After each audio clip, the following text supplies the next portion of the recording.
Muito bem, vamos dar início então, um pouco atrasado hoje, desculpe, ao nosso encontro de estudos para o livro O Céu e o Inferno dessa noite.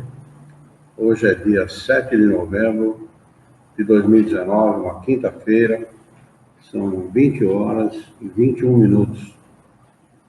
Nós estamos transmitindo o nosso encontro de estudos diretamente da Associação Jauense de Estudos Espíritas, localizada na cidade de Jaú, estado de São Paulo, Brasil.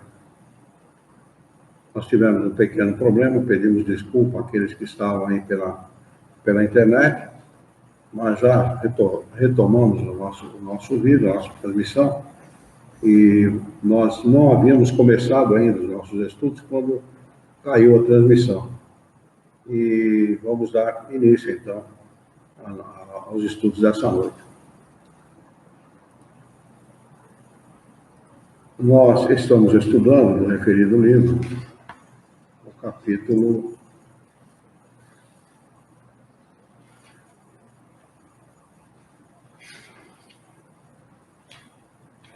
10º, Intervenção dos Demônios nas Manifestações Modernas. O subtítulo é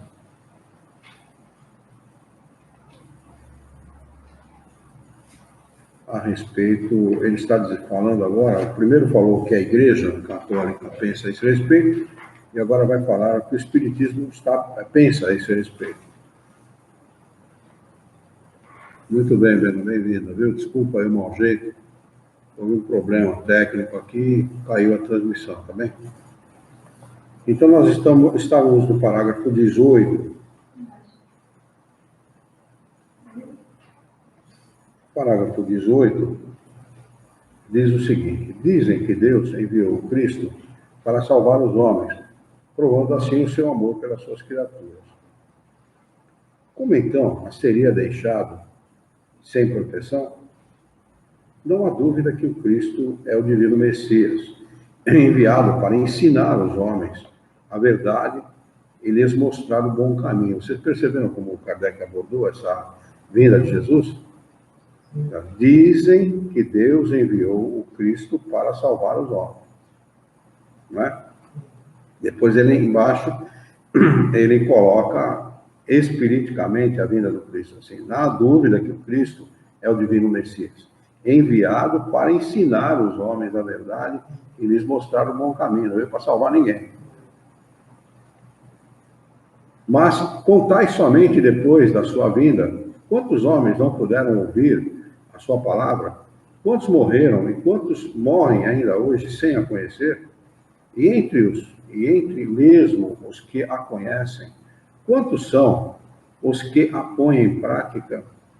Porque Deus, na sua solicitude pela salvação dos filhos, não lhes enviaria outros mensageiros, abrangendo toda a terra, penetrando nos mais humildes lugares, entre grandes e pequenos, entre sábios e ignorantes, entre incrédulos e crentes, para ensinar a verdade aos que não a conhecem, para torná-la compreensível aos que não a podem compreender,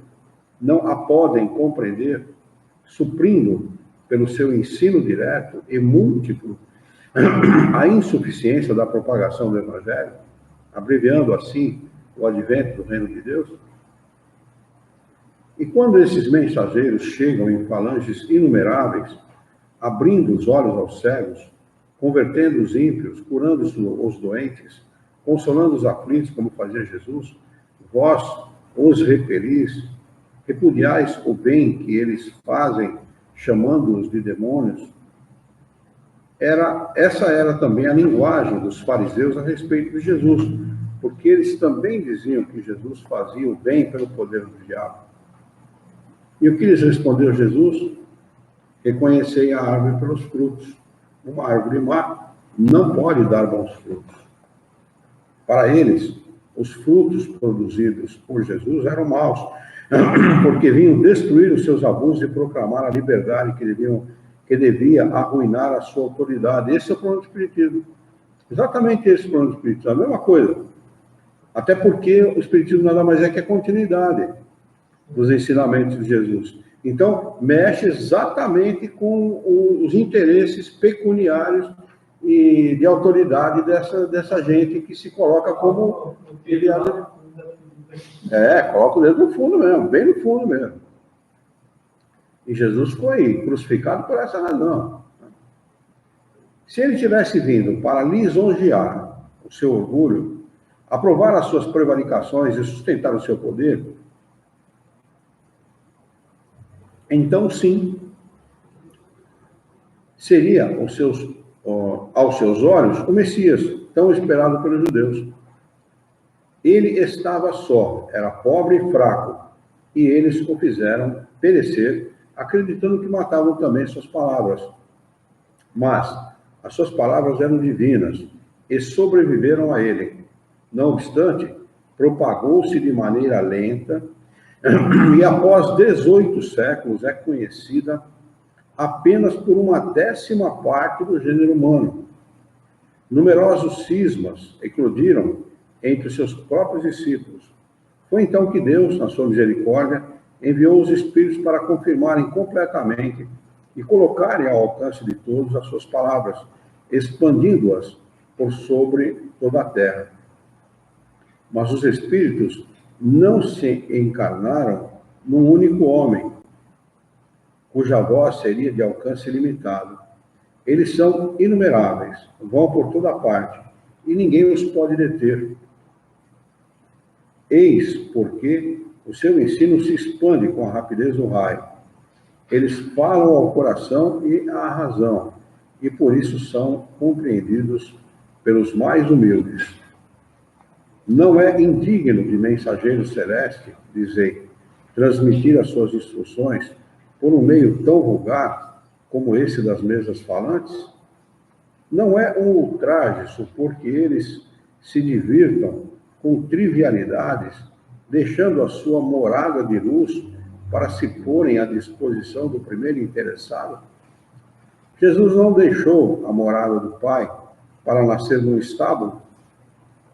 Mas onde ouvistes que o Espiritismo atribua práticas triviais a espíritos superiores? Pelo contrário, ele ensina que as práticas vulgares são produzidas por espíritos vulgares, mas, pela sua própria vulgaridade, eles excitam as imaginações, servem para provar a existência do mundo espiritual e mostra que esse mundo é muito diferente da pintura que dele haviam feito. Era apenas o princípio, e esse princípio era tão simples como todos os demais. Mas a árvore que surge de uma pequena semente estende mais tarde os seus ramos a grande distância. Quem poderia crer que da miserável manjedoura de Belém sairia um dia a palavra que devia transformar o mundo?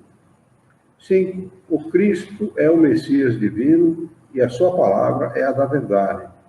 Sim, a religião fundada sobre a sua palavra seria inabalável, mas com a condição de se seguir e praticar os seus sublimes ensinamentos e de não fazer do Deus justo e bom, que ele nos deu a conhecer, um Deus parcial, vingativo e impiedoso.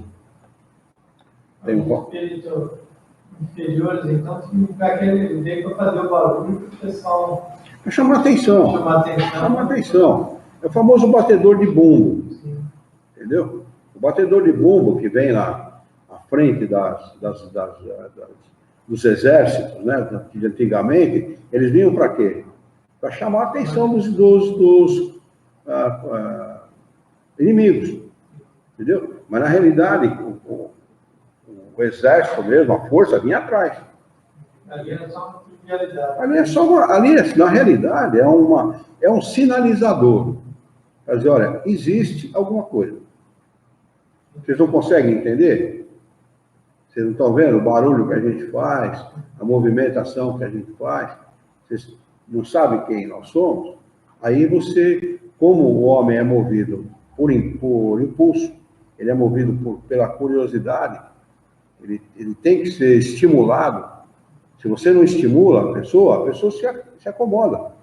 E é natural isso no homem. É natural no ser humano isso, essa acomodação. Enquanto está tudo bem, você tem dinheiro, está tudo certinho, você não vai atrás de resolver problema. Está tudo certo, está tudo bem. Agora, se a coisa aperta, então você começa a buscar solução. Isso é um exemplo prático, né? Para os espíritos não foi diferente. Entendeu? Nas classes sociais mais altas, então... Mas as classes sociais mais altas foram as atingidas também na época. Na época... Né? Porque eles começaram, os espíritos chamados espíritos batedores, começaram a fazer estardalhaço no mundo inteiro. Não foi só na França, foi no mundo inteiro. Né? Começaram a chamar atenção no mundo inteiro. E acabou, na França, acabaram fazendo disso uma diversão. Né? Porque quem fez disso uma diversão, embora fosse tido e havido como uma alta sociedade parisiense, na realidade não eram mais do que espíritos triviais encarnados. Entendeu? Porque quem se dá... Durante o Allan Kardec, eles continuavam. Sim, antes dele e depois dele. E depois dele. O que Kardec fez foi o seguinte, pegar isso, observar e pesquisar. Entendeu? Naquilo que todo mundo via, uma simples diversão, um simples motivo para entretenimento, ele via por trás alguma coisa maior. Porque o cara pensava, ele era na realidade, ele tinha um tino muito forte para a pedagogia. Tudo que ele pensava, que ele via, que ele aprendia, ele procurava aplicar a metodologia pedagógica para poder aprender e para poder ensinar os outros. Entendeu? Então, a metodologia dele é uma metodologia de... Tudo que ele fazia entrava no meio a conversação, pergunta e resposta, o diálogo. Entendeu? Isso foi ensinado para ele por Pestalozzi. Pestalozzi fazia isso com tudo. Pestalozzi colocava as crianças no pátio da escola de Verdun e conversava com as crianças. Não era só dentro da sala de aula. A sala de aula era dada a matéria convencional, mas os ensinamentos, o forte do aprendizado com Pestalozzi era fora da sala de aula. O que ele chamou de pedagogia do amor. Entendeu? Eu acho que é diferente de ensinar, você fazer a pessoa se questionar. Evidente, você estimular a pessoa a pensar. Que é exatamente isso que a religião não faz. A religião não ensina a pensar. Por isso que as pessoas são fanatizadas. Elas se fanatizam por quê? Eu acredito que é assim, porque o padre ensinou, o Papa falou, o pastor falou, sei lá quem falou. Certo? Então isso não pode ser mudado. É fechado, é um ensinamento fechado, não pode ser mudado. Por que não pode ser mudado? Não sei. Não cabe a mim discutir isso. Entendeu? É um pacote fechado no qual o cara acredita.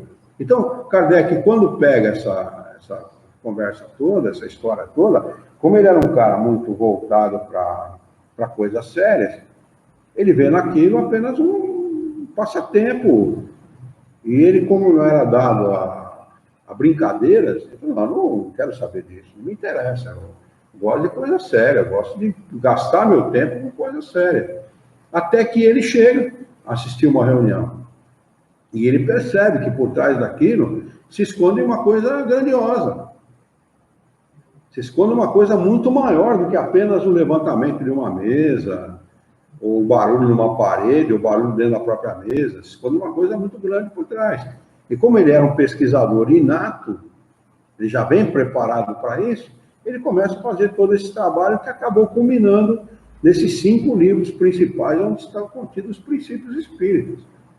Entendeu? Ele observa, ele pesquisa, observa, e da observação dele, da pesquisa que ele faz, ele deduz a lei.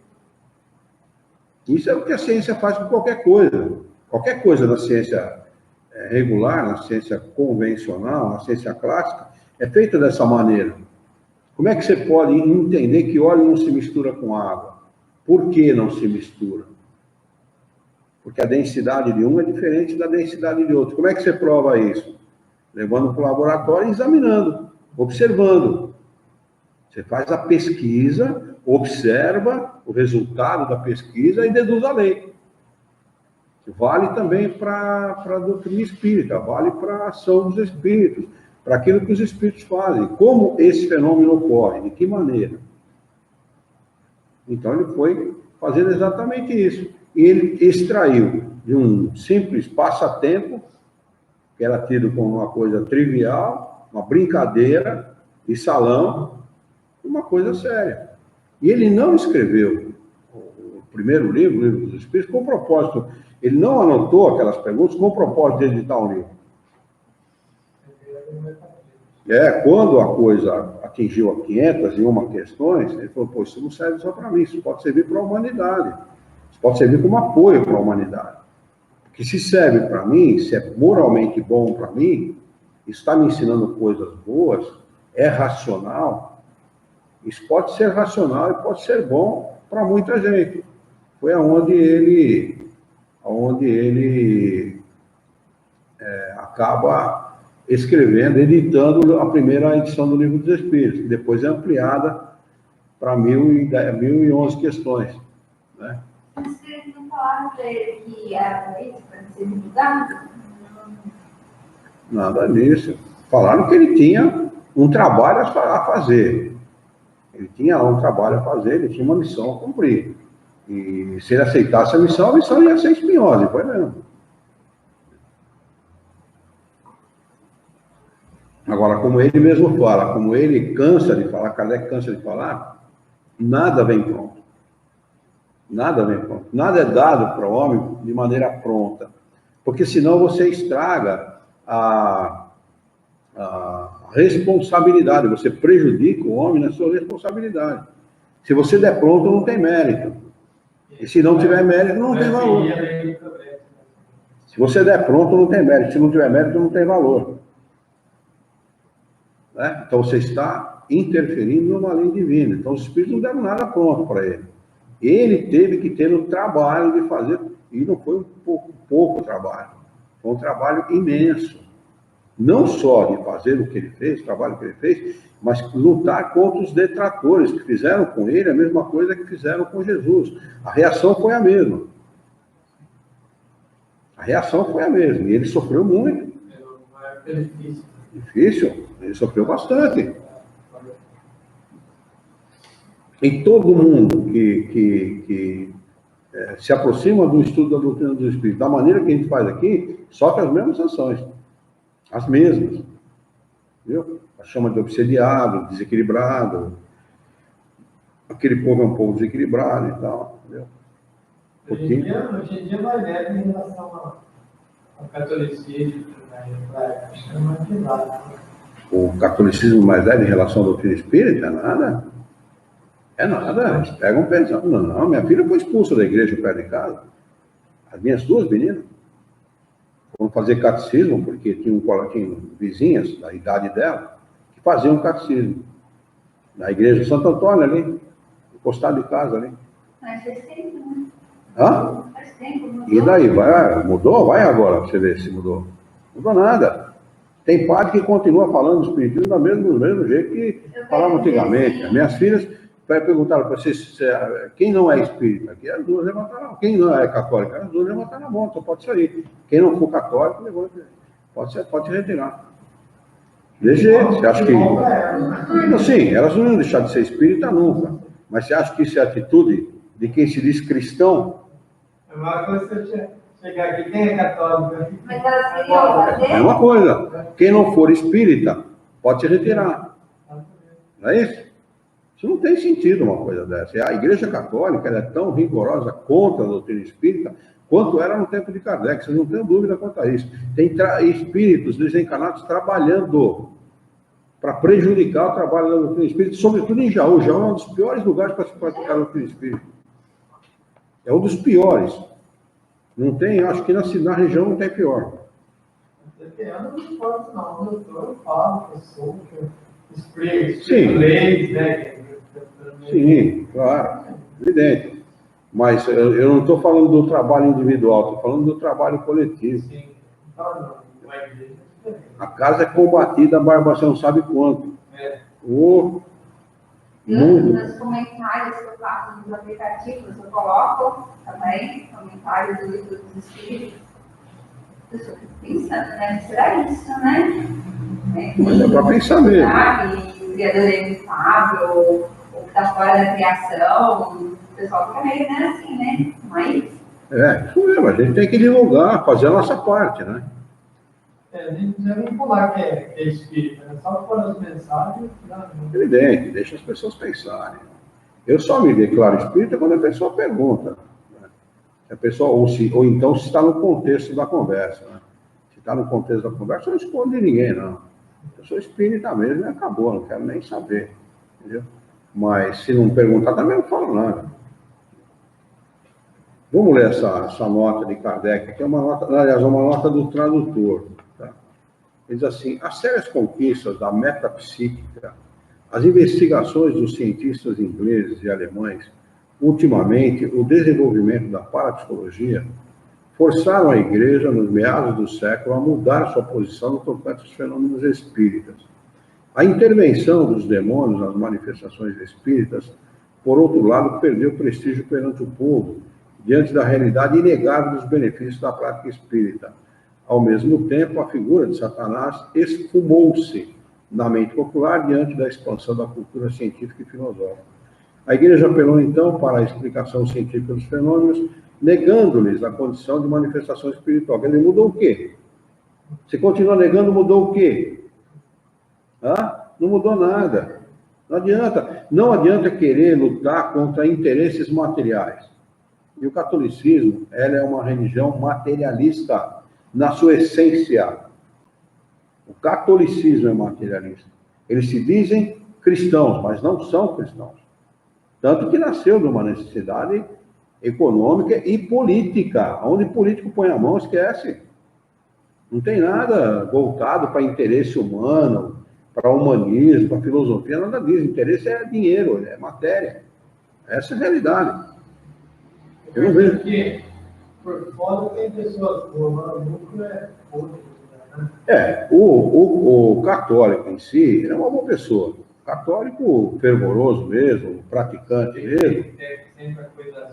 Ele é bom. A gente tem um vizinho lá, até agora a gente passou, estava tendo uma missa lá na igreja de Santo Antônio, ele estava lá e ela falou: fulano está lá. Então, uma pessoa boa, entendeu? Uma pessoa boa. A mulher dele desencanou e foi velada na igrejinha de Santo Antônio. A gente foi lá, e era como lá.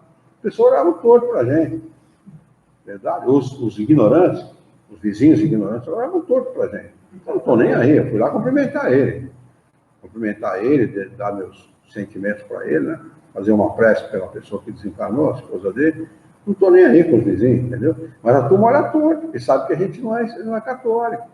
Quer dizer, ainda há essa ignorância, há essa divisão entre eu sou católico, você não é católico, eu estou salvo, você está condenado. Essa é a verdade, a cabeça da pessoa é isso. Porque os padres pregam isso. Mas os evangélicos são assim. São assim também, os evangélicos também são assim. Todo fundamentalista é assim. A vantagem de ser espírita, hoje eu coloquei uma mensagem no Facebook exatamente com esta teoria. A Yara colocou no WhatsApp, eu aproveitei do WhatsApp e coloquei no Facebook, entendeu? De uma frase ditada por Herculano Pires. Você tem a frase aí? Fala, leia a frase. É muito legal essa frase de Herculano Pires. É muito a propósito da doutrina espírita. Eu escrevi como cabeçalho assim: é muito confortável ser espiritista. Fica muito confortável. Você não está ligado a dogma nenhum, a princípio nenhum. Você crê porque é racional. E você está livre para crer. Leia aí. Os espíritas jamais aceitaram posições dogmáticas. Gozam da mais ampla liberdade de eleição e não devem nenhuma obediência a nenhuma espécie de supostas autoridades religiosas. Só deve obediência à sua própria consciência e sua sepulta ante as verdades comprovadas. Não deve nenhuma obediência a supostas autoridades religiosas. Vê como isso soa na cabeça de uma autoridade religiosa, ou de uma suposta autoridade religiosa. Entendeu? E nisso você pode incluir os Didi da vida, aí, os Divaldo Pereira Franco da vida, esses caras que se dizem aí, autoridade espírita, a FEB, entendeu? Esses religiosos que estão dentro da doutrina espírita, os padres, os pastores, toda essa gente. Então é muito confortável ser espírita. Você não está atrelado a nenhum tipo de coisa como essa. Você está completamente desvencilhado disso. Isso é muito bom. Você fica confortável, porque você não é obrigado a crer em nada. Você tem a obrigação de saber, de estudar, mas não de crer. Entendeu? Então você não está pegado a dogma. E esse é o grande problema da religião. A religião, ela vai se esfacelar por conta disso. Ela não percebeu ainda, mas ela está no caminho de se autodestruir.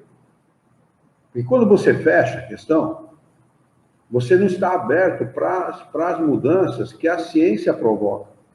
Que a ciência provoca a mudança diuturnamente. Né? O que era, por exemplo, uma calamidade, e todo mundo falava e citava como calamidade o aquecimento global, não existe. A ciência provou que não existe aquecimento global. O que existe é esfriamento. Não adianta, a ciência, ela escancara a verdade. Como ela não está ligada com interesses religiosos, ela simplesmente escancara a verdade. Ela rompeu. Como né? chama o cientista? William Crookes. Não, começou a tirar a religião. Foi o Crookes mesmo, com a descoberta do quarto estado da matéria. Sim. Foi ele mesmo. Né? Então ele rompe com a igreja, entendeu? Ele começa a partir daí a ciência para um lado e a religião manteve o mesmo caminho, não saiu daquele caminho. Então, quando o problema está, quando a pessoa está atrelada, a cabeça da pessoa está atrelada aos dogmas, ela não fica aberta para essas mudanças. E a religião tem esse problema, porque ela mantém o que ela diz. Hoje, ela dizia 100 anos atrás, há 200 anos atrás, há 1000 anos atrás, há 2000 anos atrás. No caso dos muçulmanos, há 600 anos atrás é a mesma coisa que falam hoje. Então, olha o que o mundo mudou em 600 anos, olha o que o mundo mudou em 1800 anos, 1900 anos, que é o caso da Igreja Católica. Como é que você pode manter o dogma? É autodestruição. A ciência está bem mais rápido que lá atrás. Hora a hora, se não for segunda a segunda. Né? Olha o que esta tecnologia, as inovações que essa tecnologia das comunicações, a mudança dessa tecnologia trouxe, as inovações que ela trouxe para todo mundo. Hoje em dia você quer saber de uma coisa, você não vai mais procurar em livro. Antigamente você era obrigado a comprar uma Barça, cara, barbaridade. Eu comprei uma para as meninas, em 1984, 85 mais ou menos. 85, né? Não. Quando é que foi que eu comprei a Barça? Em 89. Eu comprei a Barça delas. Paguei equivalente hoje. Eu acho que era uma enciclopédia. Enciclopédia chamada Barça. Tinha várias enciclopédias, mas a Barça era melhor. Na época. Era poucos que tinham. Poucos que tinham. Eu comprei uma Barça para as meninas para elas terem informação, porque elas iam fazer trabalho no colégio, tudo, né? E usaram bastante, inclusive. Entendeu? E todo ano tinha uma atualização. Você comprava um tomo para adicionar na coleção. Aqui não tem, hoje em dia não tem serventia nenhuma. Entendeu? Eu paguei caro, eu paguei equivalente a uns 3 ou 4 mil reais na época. Tem valor de relíquia só. Só. Entendeu? É papel amontoado, ninguém quer mais. Nem a Barça eletrônica o pessoal quer mais. Existe Barça eletrônica, né? Enciclopédia eletrônica. Ninguém quer mais. Por quê? Porque tudo que você precisar, informação que você precisar em tempo real, na palma da mão. Olha o significado disso, desta revolução. Ele apertou ali, perguntou nessa. Acabou. Fim de conversa. E não sabe uma resposta, tem várias respostas. Várias respostas. Quer saber da biografia de alguém? Mesma coisa. Você quer saber o que está acontecendo no mundo, na economia do país tal? Pum, na hora. Então não adianta, aliás, as religiões fundamentadas em dogmas estão se esfacelando. E vão se esfacelar cada vez mais, elas estão no caminho da autodestruição. Ou elas mudam, ou elas vão se autodestruírem. Com certeza. Quando fala sutil, o senhor entende por quê? Pelo quê? Como é que é? Sutil. Sutil é uma coisa suave, muito realmente muito, sei lá, como é que eu posso definir isso? Que é usado, né? Hã? No livro mesmo não é usado sutil, no livro dos espíritos é usado sutil, né? Sim, sutil não é uma coisa, é o antítese de grosseiro, é o contrário de grosseiro. Fino, leve, procura aí o sinônimo de sutil, vai. Fino, né? Fino, leve, é isso mesmo. É isso. Por que você está perguntando isso? Vou procurar sair humano, né? Dependendo da frase. Eu não entendi por que da pergunta. Eu fui procurar essa palavra que a gente escuta bastante aqui, né? E então o pessoal fala assim para mim assim, você quando vai dar a resposta, você é muito sutil. O que eu quero dizer? Uma pessoa sutil é aquela que usa de subterfúgio para falar uma coisa. Ela quer dizer uma coisa, mas como ela é sutil, ela vai falando, ela vai dizendo aquela mesma coisa de uma forma diferente para não agredir a outra. Isso quer dizer sutileza das palavras. Para tirar a agressão. Para retirar a agressão das palavras. Ela não é direta e objetiva. Eu prefiro ser direto e objetivo. Eu acho que é a melhor coisa do mundo. Não adianta você querer ser sutil se aquilo tem que mexer com as pessoas. Foi o que eu fiz sexta-feira. Quando você pergunta assim, é certo ser um homicida ou é errado? Do ponto de vista legal, humano, errado. Do ponto de vista espírita, nem certo nem errado, é experiência. É experiência para o espírito. Então, para você, não adianta você querer falar com as pessoas, quando você vai falar de um assunto como esse, não adianta querer falar com sutileza. Ali, o senhor perguntou, a ideia era chocar mesmo. Mas precisa. Se você não rompe, porque a mulher no começo. Se você não rompe com essa ideia religiosa a respeito das coisas, você não ensina as pessoas não acordam para a realidade. É necessário acordar para essa realidade. É que mais para frente o senhor vai falar. O senhor vai falar, não se deve tirar a vida de ninguém, nem a sua própria. Eu falei? Né? Eu falei então, isso. É a experiência, né? Mas... É que está tudo dentro da experiência, ele vai sofrer as consequências. Ele vê aquilo. Então... Eu expliquei depois, com todas as letras. Só não entende se não quer. Sim. Entendeu? Agora, dizer que é certo ou que é errado é uma inverdade. Não é nem certo nem errado, é experiência. Nós estamos aqui para viver experiências. O que vai resultar dessa experiência é problema de cada um. De uma coisa boa, você não tira uma coisa má. E de uma coisa má, você não tira uma coisa boa. Como Jesus respondeu aqui para o sujeito que estava dizendo. O sujeito estava dizendo que ele fazia milagres porque ele usava o demônio para fazer esses milagres. Né? Ele usava do demônio, o ajudava a fazer milagres. Não, numa árvore má você não tira bons frutos. E é uma verdade mesmo, tá certo? Então é a mesma coisa, mas você precisa chocar as pessoas. Se as pessoas não ficarem chocadas, elas não vão procurar raciocinar. Elas precisam pensar, as pessoas precisam aprender a pensar. Uma vez o Espírito falou para mim assim, a maior e a pior das preguiças é a preguiça de pensar. O Espírito falou para mim. O pior preguiçoso não é o preguiçoso do corpo, é o preguiçoso da mente. Porque isso atrasa a pessoa, e atrasa gravemente. A pessoa ela se acomoda naquela situação e não quer saber de nada. Então, eu falo, né? Tem que chocar. Mas eu, por exemplo, eu vou falar com a minha mãe, eu falo para ela, você quiser. Não, mas a situação é diferente. A situação é diferente. Porque, ela é bem apegada no meu irmão, se preocupa com ele o tempo todo. Ele praticamente é um grosso com ela. E eu falei para ela assim, se um dia a mãe desencarnar, esquece isso daqui. Esquece, não vem tentar ajudar ninguém, não. Não precisa ajudar ninguém, tentar se vire. Porque em vez de a mãe ajudar, a mãe vai estar prejudicando.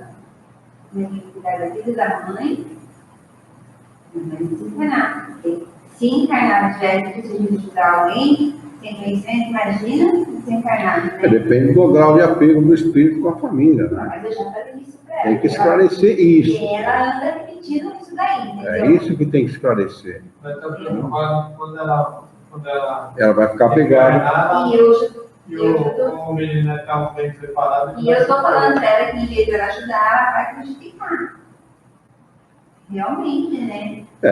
Aí tem que conversar com uma certa fireza mesmo. Aí tem que pegar leve. É diferente dentro do centro espírita. Dentro do centro espírita o pessoal vem porque ou está curioso ou quer saber. Então, se quer saber, vai tomar direto mesmo. Vai tomar soco de direto mesmo. Não vai ser. Pergunta baixinho para mim, ó. Essa pergunta dela, ó. Vamos tentar acabar, vai. O catecismo holandês toca no problema de maneira evasiva, enumerando alguns fenômenos, acentuando. Tal enumeração é só pequena seleção de inúmeros fenômenos existentes, extremamente divergentes, que ainda não puderam ser suficientemente analisados e reconhecidos pela ciência atual. Aí está diante de nós vasto campo de experiência pré-científica a evocar no homem a ideia de que a criação, bem como a observação da mesma, é muito mais rica do que podemos controlar. Porém, entre mentes, essas coisas dá a impressão de realidade particularmente misteriosas, como se o véu que cobre o mistério da vida fosse afastado por momentos. Várias sociedades parapsicológicas foram criadas por católicos e protestantes em todo o mundo, com a finalidade de investigar os fenômenos parapsicológicos, e vários sacerdotes saíram a campo para ensinar ao povo que esses fenômenos, que são naturais e não sobrenaturais, constituem precisamente o campo enganoso das chamadas manifestações espíritas. A Imago Mundi, por exemplo, instituição católica internacional, tem promovido pesquisas e congressos na Europa e na sua posição é contrária à explicação espírita. Veja você, os caras são parapsicólogos, lidam com assuntos, são contrários àquilo que ensina a doutrina espírita. Por quê? Interesse puro. Né?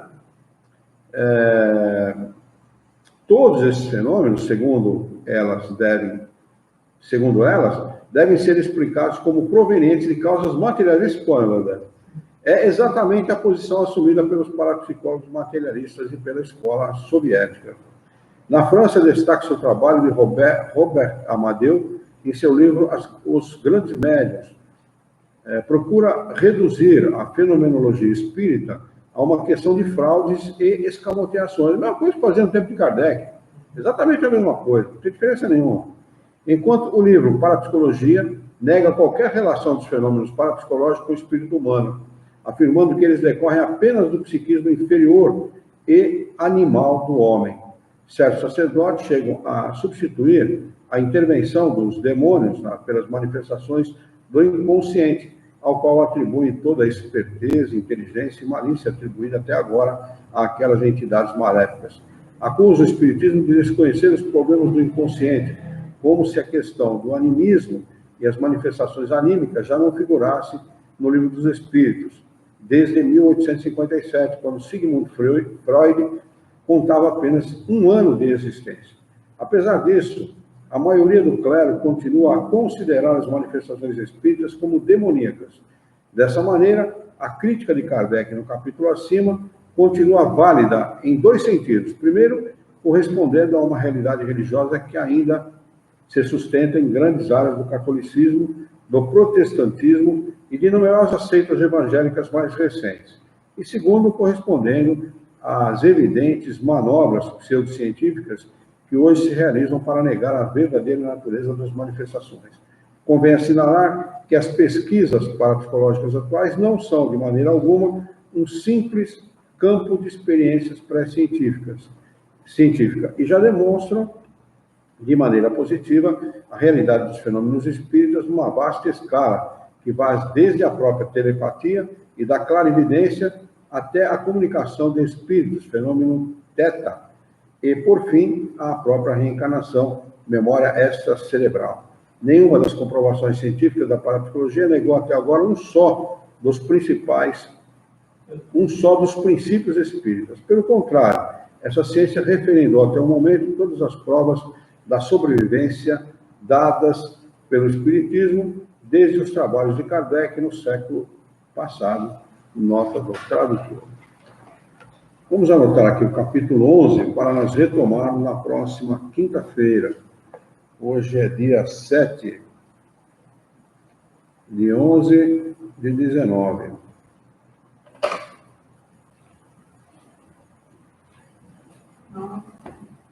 Eu não dou a menor importância à parapsicologia, menor, nenhuma importância.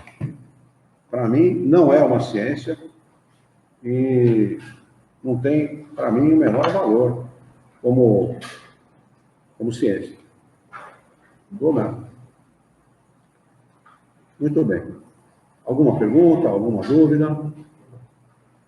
Vamos, então, elevar o nosso pensamento, mentalizar a figura excelsa e amiga de Jesus, nosso mestre, modelo e guia, e juntos com Jesus nos dirigir ao Criador, ao Senhor da vida, fonte inesgotável de paz, de amor, de bondade, de misericórdia e justiça, para agradecer muito pela oportunidade de aqui estarmos reunidos em seu nome, para discutirmos as questões propostas pelos estudos de hoje. Queira a vossa bondade, Senhor, o vosso amor, que tenhamos bom ânimo, coragem, determinação, ideias renovadas, alegria de viver e muito entusiasmo para que nós possamos trabalhar, sermos úteis à sociedade em que vivemos e, desta forma, dignificar a vida. Auxilia-nos ainda, dá-nos força para que nós possamos orientar a própria existência por um profundo e sincero respeito pelo nosso próximo. Em teu nome, em nome de Jesus, em nome dos bons espíritos, em nome do nosso diretor espiritual e sua equipe, nós declaramos encerrado o nosso encontro de estudos dessa noite, e que assim seja.